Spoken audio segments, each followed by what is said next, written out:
दोस्तों, आज हम इस वीडियो में समास टॉपिक स्टार्ट करने वाले हैं। इससे पहले हम स्वर, व्यंजन, संधि बहुत सारे टॉपिक कवर कर चुके हैं। आप सारी वीडियोस को जाके प्लेलिस्ट चेक कर सकते हैं, वहाँ पे सारी वीडियो आपको बैक टू बैक मिल जाएगी। आज हम समास स्टार्ट करने वाले हैं, तो चलिए स्टार्ट करते हैं। वीडियो आप पूरा देखिएगा। वीडियो पसंद आए तो लाइक, शेयर और सब्सक्राइब ज़रूर कीजिएगा। तो कुछ समास क्या होता है। समास में दो पद होते हैं। पहले पद को हम पूर्व पद कहते हैं और दूसरे पद को हम उत्तर पद कहते हैं। समास होता है हमारा 5 तरह से, ठीक है, 6 तरीके का हमारा समास होता है। पहला होता है हमारा अव्ययी भाव समास। इसमें जो पहला पद होगा वो प्रधान यानी कि मेन होगा। सारे मैं डिटेल से आपको एक एक बताऊंगी, बस आप एक बार इसको थोड़ा ध्यान से देख लीजिएगा, आपको सब समझ आ जाएगा। दूसरा होता है तत्पुरुष समास, जिसमें उत्तर पद प्रधान यानी कि दूसरे वाला जो पद होता है, शब्द होता है, वो प्रधान होता है।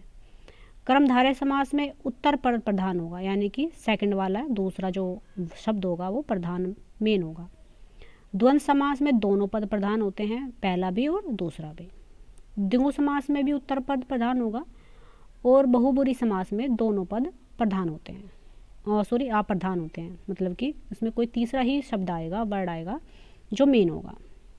देखो पहले इसकी परिभाषा देखते हैं कि समास होता क्या है। समास का शाब्दिक अर्थ होता है संक्षेप। संक्षेप का मतलब होता है छोटा। समास का विलोम शब्द व्यास होता है, या व्यास, ठीक है। तो यानी कि एक बहुत बड़े शब्द को छोटे रूप में कह देना ही समास है, यानी कि संक्षेप में कर देना उसको समास कहलाता है। जैसे दो या दो से अधिक शब्दों से मिलकर बने हुए नवीन यानी कि नए, सार्थक यानी कि जिसका कोई अर्थ हो, उसको हम क्या कहेंगे, उस शब्द को समास कहेंगे। यानी कि हम कह सकते हैं कि दो या दो से ज़्यादा जब शब्दों को मिलाया जाता है और उससे जो नया शब्द बनता है उसे समास कहते हैं। देखो अगर वर्णों को मिलाते हैं, एक वर्ण प्लस दूसरा वर्ण, अगर वर्ण और वर्ण को जोड़ते हैं तो हमारी संधि बनती है, ठीक है। लेकिन अगर शब्द और शब्द को जोड़ेंगे तो हमारा समास बनेगा। जैसे यहाँ पे देखो सत्याग्रह। सत्याग्रह में दो शब्द है, एक सत्य जो पहला पद है पूर्व पद, एक होता आग्रह यानी कि उत्तर पद यानी कि दूसरा पद, और जिससे शब्द बना है उसको बोलते हैं हम समासिक शब्द। जैसे सत्य के लिए आग्रह है, तो सत्य के लिए आग्रह, जिसमें भी के लिए लगा होगा उसमें संप्रदान तत्पुरुष होगा। देखो ये संप्रदान तत्पुरुष, अपदान, अधिकरण, ये सब आपको मैं कारक में पढ़ाऊंगी। तो फिलहाल बस आप यहाँ पे देखिएगा कि पूर्व पद क्या है, उत्तर पद क्या है और सत्याग्रह में कितने पद है। तो सत्याग्रह में 2 पद है, सत्य और आग्रह। सत्य पूर्व पद है और आग्रह उत्तर पद है। देखो नोट में लिखा हुआ है यहाँ पे, समास मुख्य रूप से 4 प्रकार के होते हैं। देखो हमने 6 लिखे, लेकिन मेनली 4 होते हैं। जो कर्मधारय और द्विगु समास है ना, ये तत्पुरुष समास के ही उपभेद हैं, ठीक है। यदि विकल्प में 4 व 6 दोनों हो तब 6 का चयन करें। देखो अगर 4 आया ऑप्शन में और 6 आए तो 6 का चयन करना है। 4, 5, 3, 2, 1 आ जाए तो 4 को हमें चयन करना होता है। तो सबसे पहले हम अव्ययी भाव समास को पढ़ लेते हैं। जिस समास में पूर्व पद, पूर्व मतलब पहला, अव्यय हो, अव्यय मतलब ए का मतलब होता है नहीं, हिंदी में ए का मतलब होता है नहीं, और वह का मतलब जो खर्च ना हो, यानी कि जिसे तोड़ा ना जा सके, जिसे में कोई परिवर्तन ना हो, तो यानी कि पहला पूर्व पद अव्यय हो, वहाँ अव्यय भाव समास होता है। देखो लिखा ना अव्यय भाव, जो वह ना हो, जिसे खर्च ना करा जा सके, जिसमें कोई परिवर्तन ना हो, वहाँ अव्यय भाव समास होता है। इसमें पूर्व पद प्रधान होता है, यानी कि जो पहला पद होगा, पहला शब्द वो मेन होगा, प्रधान होगा। यह क्रिया विशेषण का कार्य करता है। क्रिया विशेषण क्या होता है, जो क्रिया की विशेषता बताता हो। जैसे यहाँ पे देखो, यदि पूर्व पद और उत्तर पद एक समान हो, यदि पहला पद और दूसरा पद एक समान हो, जैसे रातों रात, रात ही रात, तो ये भी क्या हो जाएगा, अव्यय भाव समास हो जाएगा। इसमें अव्यय भाव समास में क्या होता है, उपसर्ग लगे होते हैं, यानी कि उपसर्ग लगे होते हैं। किसी भी पूर्व पद जो होगा ना इसका, वो उपसर्ग होगा कोई भी, जैसे पर, थी, भर, यथा, बे, बा, आ, ए, अनु, पर, दर, नी, उपला, ये 22 उपसर्ग होते हैं हिंदी में। ये सारे के सारे अव्यय भाव समास में, जो अव्यय भाव समास होगा उससे पहले लगे होंगे। आपको एग्जाम्पल से समझ आ जाएगा। देखो एग्जाम्पल देखो यहाँ पे, यहाँ पे दो शब्द हैं, एक प्रति एक मास। तो प्रति क्या है? उपसर्ग है। देखो मैंने अभी आपको बताया, प्रति क्या है? उपसर्ग है, भर उपसर्ग है, यथा, बे, ये सब क्या है? 22 उपसर्ग लिखे हैं। तो यहाँ पे मास में, मास मतलब होता है महीना, मंथ जिसको हम बोलते हैं, ठीक है। तो मास महीना, प्रति मास, प्रति मतलब हर मास। तो इसमें अगर पूछे प्रति मास में कौन सा समास है, तो इसमें हो जाएगा हमारा अव्ययी भाव समास। अव्ययी भाव समास क्यों? क्योंकि इससे पहले उपसर्ग लगा हुआ है प्रति। जिस शब्द में भी पहले उपसर्ग लगा मिल जाएगा वो हमारा अव्ययी भाव समास होगा। जैसे प्रत्यय अंग, तो प्रत्यय में क्या हुआ है? संधि हो गई है। तो प्रत्यय में क्या बनेगा? हमें क्या बनेगा? प्रति प्लस अंग, क्या बन जाएगा? प्रति प्लस अंग, यानी कि हर अंग। तो इसमें भी प्रति समास है, तो अव्ययी भाव समास। प्रत्युपकार में भी क्या है? प्रति प्लस उपकार, तो उपकार के प्रति, तो इसमें भी क्या समास है? अव्ययी भाव समास। जैसे प्रत्यक्ष में, प्रत्यक्ष अक्षित के आगे प्रति प्लस अक्ष। प्रोक्ष अक्षी के परे, प्रोक्ष, देखो पर उपसर्ग लगाया, प्रति उपसर्ग लगाया, भी प्रति उपसर्ग, यहाँ भी प्रति उपसर्ग। अकारण, देखो ए भी क्या है? ए भी अपने आप में एक उपसर्ग है। देखो ए क्या है? अपने आप में एक उपसर्ग है, तो ए जुड़ा हुआ है, तो ये भी अव्ययी भाव समास। बेकाम, बे उपसर्ग जुड़ा है, बेफायदा, बे उपसर्ग जुड़ा है, भरपेट में भर उपसर्ग है, उपकूल में उप उपसर्ग है, बर उबी में बा उपसर्ग है, बर नहीं बा उपसर्ग है, निधड़ में नी उपसर्ग है। फिर आगे देखो या व्यंजन में या उपसर्ग नहीं होता, ये उपसर्ग होगा शायद, देखते हैं एक बार, आप चेक कर सकते हैं। देखो यहाँ पे देखिएगा आप, या था, आ, अन, पर, दर, नी, ला, ये सब उपसर्ग दिए हैं, तो या इसमें यथा उपसर्ग दिया हुआ है।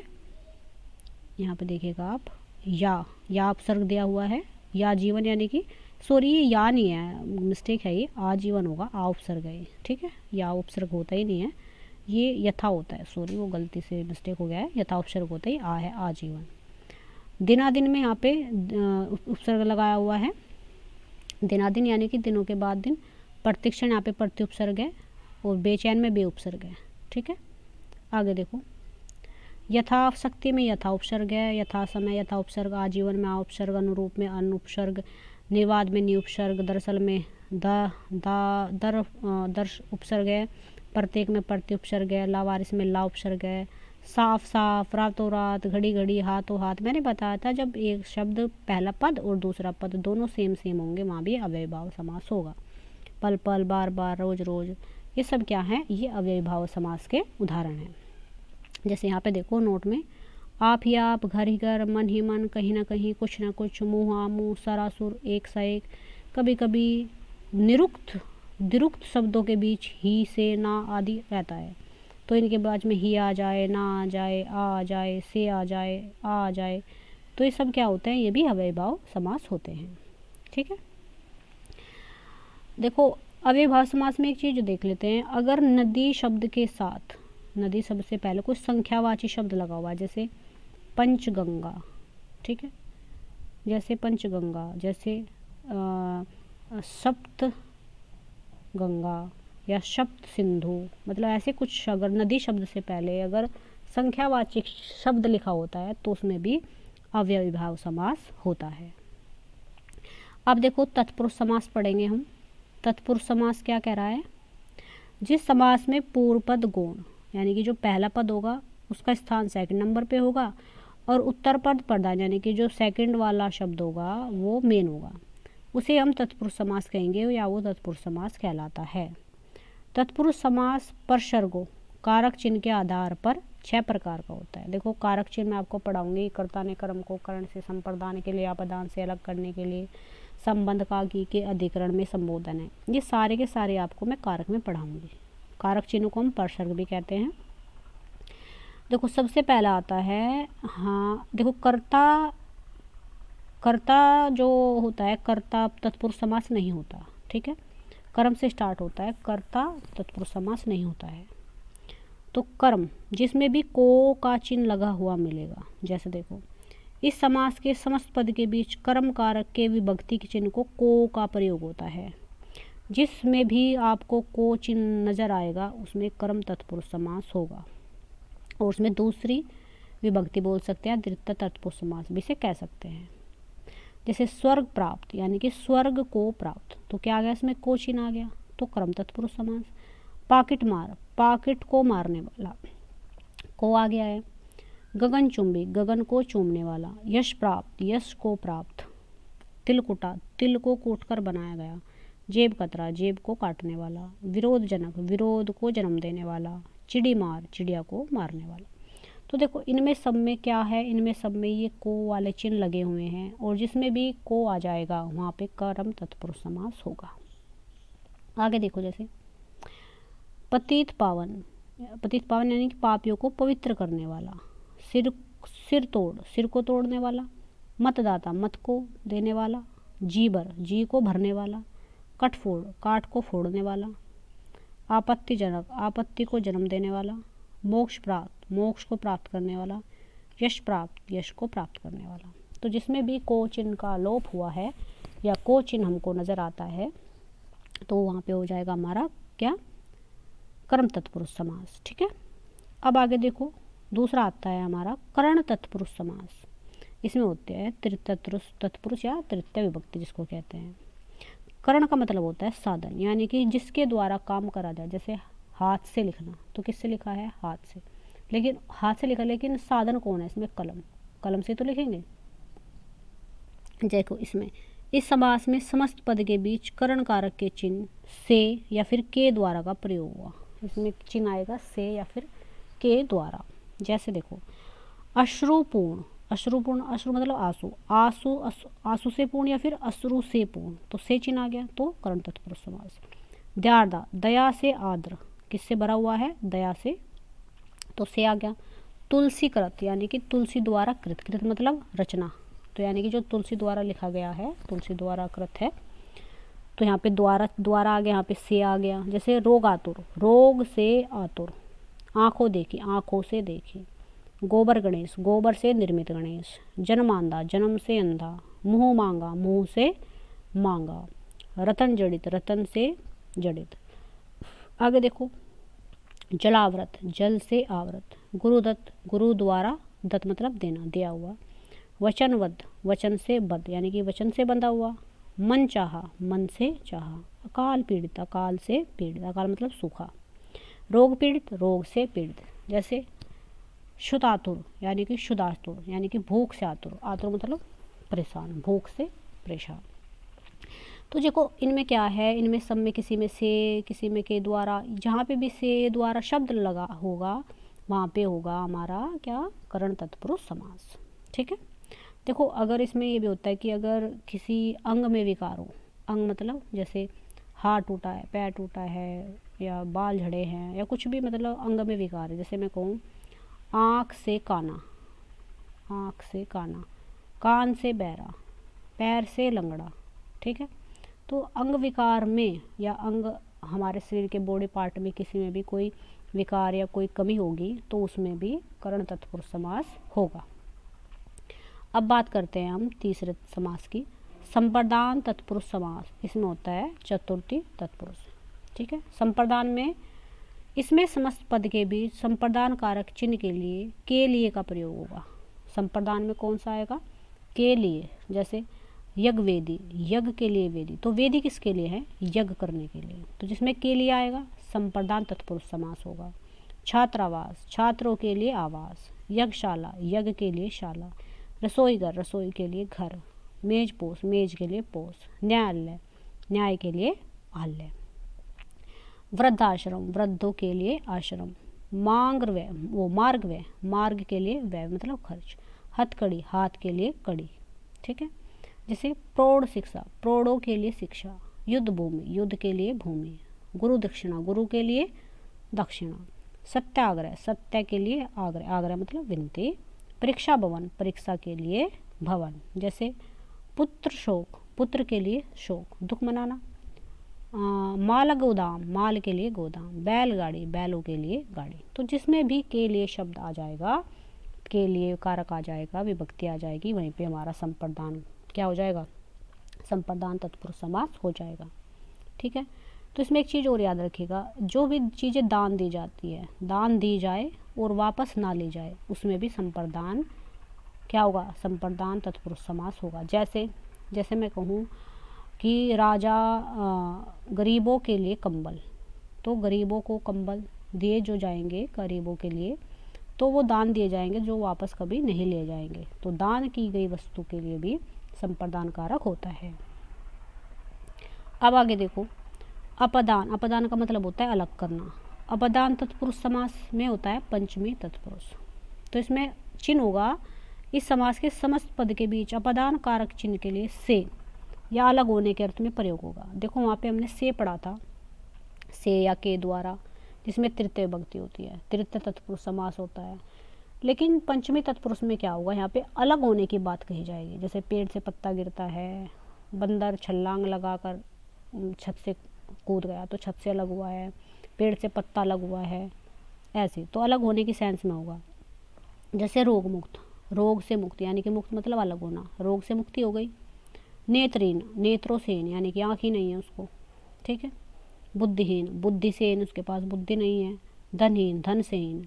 पाप मुक्त, पाप से मुक्त। ऋण मुक्त, ऋण से मुक्त। जल रिक्त, जल से रिक्त। जाति भ्रष्ट, जाति से भ्रष्ट। विद्या रहित, विद्या से रहित। जात बाहर, जात से बाहर। पथ भ्रष्ट, पथ से भ्रष्ट। देश निकाला, देश से निकाला। बलहीन, बल से हीन। ईश्वर विमुख, ईश्वर से विमुख। लोकातुर, लोक से परे। धर्म विमुख, धर्म से विमुख। विमुख का मतलब जो धर्म से हट गया है। लोकातुर, लोक से परे का, जो उसे कहते हैं लोक से हटा हुआ, दुनिया मतलब कहते हैं ना कि तो दुनिया से अलग है, लोक से परे। तो जिसमें भी अलग होने की सेंस आएगी उसमें हमेशा क्या होगा, अपदान तत्पुरुष समास होगा। अगला देखते हैं हम, आता है फिर संबंध तत्पुरुष समास। इसको बोलते हैं षष्ठी तत्पुरुष। षष्ठी का मतलब 6। इसमें समास पद के बीच संबंध कारक चिन्ह का की के का प्रयोग हुआ। इसमें जो चिन्ह लगे होंगे वो होंगे का की के का। जैसे भारत रत्न, भारत का रत्न, तो का आ गया। सेना नायक, सेना का नायक, का आ गया। पुष्पावर्ष, पुष्प की वर्षा, फूलों की वर्षा, पुष्प मतलब फूल। कठपुतली, काठ की पुतली। रामोपासक, राम का उपासक। दिनचर्या, दिन की चर्या, कि पूरे दिन में हम क्या क्या करते हैं। राजनीति, राजा की नीति। वीर कन्या, वीर की कन्या। भूकंप, भू का कंपन यानी कि भू मतलब धरती, कंपन ले कांपना, जब भूमि कांपती है तो कहते हैं भूकंप। राजा आज्ञा, राजा की आज्ञा। जैसे प्राणनाथ, प्राणों के नाथ, प्राण मतलब जो इंसान के प्राण होते हैं उनके, जैसे प्राणनाथ ईश्वर को कहते हैं, भगवान को। घुड़दौड़, घोड़ों की दौड़। दीपावली, दीपों की आवली, आवली मतलब कतार, जहाँ दीपों की कतार बिछाई जाती है। गंगा जल, गंगा का जल। पद्यांश, पद का अंश, अंश मतलब टुकड़ा, पद माने पूरा एक पैरा, उसका कोई अंश, उसको बोलते हैं पद्यांश। कन्यादान, कन्या का दान। सेनाध्यक्ष, सेना का अध्यक्ष। चंद्रोदय, चंद्र का उदय। सुरवंद्र, सुरों का वृंद मतलब समूह। तो जिसमें भी का, की, के, ये सब शब्द ये सब आ जाएंगे तो वहीं पे हो जाएगा हमारा क्या, षष्ठी तत्पुरुष समास यानी कि संबंध तत्पुरुष समास। ठीक है। देखो अब आता है लास्ट में यहाँ पे अधिकरण तत्पुरुष समास। इसमें होते हैं सप्तमी तत्पुरुष। इसमें समास पद के बीच अधिकरण कारण के चिन्ह में पर का प्रयोग हुआ। में और पर का चिन्ह आएगा इसमें। जैसे लोकप्रिय, तो लोक में प्रिय, में आ गया यानी कि अधिकार बता रहा है। दानवीर, दान में वीर।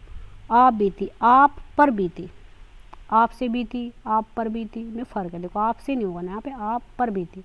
रेलगाड़ी, पटरी पर चलने वाली गाड़ी, किस पर चलती है, पटरी पर। नीति निपुण, नीति में निपुण। आनंद मगन, आनंद में मगन। इसके बाद देखो घृतानन, घृत मतलब घी, घी में पका हुआ। आनंद मतलब पकना, घी में पका अन्न। ठीक है। मुनि श्रेष्ठ, मुनियों में श्रेष्ठ। कार्य कुशल, कार्य में कुशल। सर्वोत्तम, सर्व मतलब सभी में उत्तम, सबसे उत्तम। ठीक है। जैसे अब देखो बहनारूढ़, वो वाहनारूढ़, वाहनों पर आरूढ़, आरूढ़ मतलब सवार, वाहन मतलब जिस पे बैठते हैं, आरूढ़ मतलब सवार, जो बैठने वाला है। जैसे आत्मनिर्भर, आत्म पर निर्भर, आत्मा पर। वनवास, वन में वास, वास मतलब रहना, जो वन में रहते हैं। आत्मविश्वास, आत्मा पर विश्वास। घुड़सवार, घोड़े पर सवार। पुरुष सिंह, पुरुषों में सिंह यानी कि कैसा है वो, कि पुरुषों में सिंह है, शेर है। हरफ न मोला, हरफन में मोला। कवि श्रेष्ठ, कवियों में जो सबसे श्रेष्ठ। कवि पुंगु, कवियों में पुंगु यानी कि श्रेष्ठ। सिंहासन रूढ़, सिंहासन पर आरूढ़, आरूढ़ मतलब बैठना। अब यहाँ पे देखो जैसे आपको मैं बता देती हूँ, इसमें कर्मधारयां तो हम कल स्टार्ट करेंगे, पहले इसी का थोड़ा देख लेते हैं। यहाँ पे एक नोट करके लिखा हुआ है, न्याय न्याय समास क्या होता है? जिस समास में न्याय के अर्थ में ए अथवा अन का प्रयोग हो वहाँ न्याय तत्पुरुष समास कहलाता है। देखो, अगर ऑप्शन में अव्ययी भाव समास भी दिया हो, क्योंकि अव्ययी भाव समास में भी ए लगा होता है पहले, और न्याय तत्पुरुष समास भी दिया हो, तो पहले हम न्याय तत्पुरुष समास को टिक करेंगे, अव्ययी भाव समास को बाद में। अगर अव्ययी भाव समास दिया है तो अव्ययी भाव लगाएंगे, अगर न्याय तत्पुरुष समास दिया है तो न्याय तत्पुरुष समास लगाएंगे। लेकिन अगर दोनों दिए हैं तो पहले हम न्याय तत्पुरुष समास पे जाएंगे और फिर अव्ययी भाव पे। अगर किसी शब्द किसी उसमें ए जुड़ा आता है, जैसे असभ्य, तो असभ्य ए का मतलब होता है नहीं जो सभ्य ना हो, न सभ्य। अनंत, न अनंत। अभाव, न भाव। अनपढ़, न पढ़ जो नहीं पढ़ता। अन्याय, न न्याय। अचल, अचल, न चल। अधर्म, न धर्म। अकृतम, न कर्तम। तो अगर किसी में अ जुड़ा हुआ आया है और वहाँ पे अव्ययी भाव समास ना दे के नए तत्पुरुष समास दिया है तो नए समास लगाएंगे। ठीक है। अब देखो, अलुक तत्पुरुष समास क्या होता है? अलुक, अलुक जो छिपता नहीं है, जो छिपा हुआ न हो। जिस तत्पुरुष के पहले पद को विभक्ति का लोप न होकर उसी में समाहित हो जाए, विभक्ति का लोप नहीं होता, उसी में समाहित मिल जाता है, उसे अलुक तत्पुरुष समास कहते हैं। जैसे युधिष्ठिर, युद्ध में स्थिर रहने वाला, तो जो युद्ध में लगा है ना, तो ये इसी में विलुप्त हो चुका है। जैसे मनसिज, मन में उत्पन्न कामदेव, तो मन में, मनसिज में इसी में आ गया। जैसे खेचर, आकाश में विचरण करने वाला पक्षी, खेचर। निश्चर, रात में विचरण करने वाला। वाचस्पति, वाक में पति। आत्मनिपेत, सौम्य से उत्पन्न। तो ये जो में लगा हुआ है ना इसमें, ये सब के सब इसी के अंदर आ जाते हैं। जैसे निश्चर, निश्चर मतलब रात में विचरण करने वाला। तो ऐसे जो शब्द होंगे जिसमें विभक्ति का लोप ना, विभक्ति सामने से नहीं दिखाई देगी, विभक्ति का लोप नहीं होता, उसी के अंदर समाहित होती है, तो उसी को कहेंगे हम अलुक तत्पुरुष समास। ठीक है। तो हमारे ये सारे तत्पुरुष समास खत्म हो गए हैं। कल हम स्टार्ट करेंगे कर्मधारय समास। ठीक है। तत्पुरुष समास हो चुका है हमारा, और 2 समास हो चुके हैं शायद हमारे। अपदान पहले, इससे पहले हमने किया है, 1 सेकंड आप चेकआउट कर लेते हैं एक बार। अव्ययी भाव समास हो चुका है और तत्पुरुष समास हो चुका है। तत्पुरुष समास के हमने 5-6 भेद पढ़ लिए हैं सारे के सारे। अब हमारा जो समास चलेगा वो चलेगा हमारा अधिकरण हो चुका है कर्मधारय समास, हम कल स्टार्ट करेंगे। ठीक है।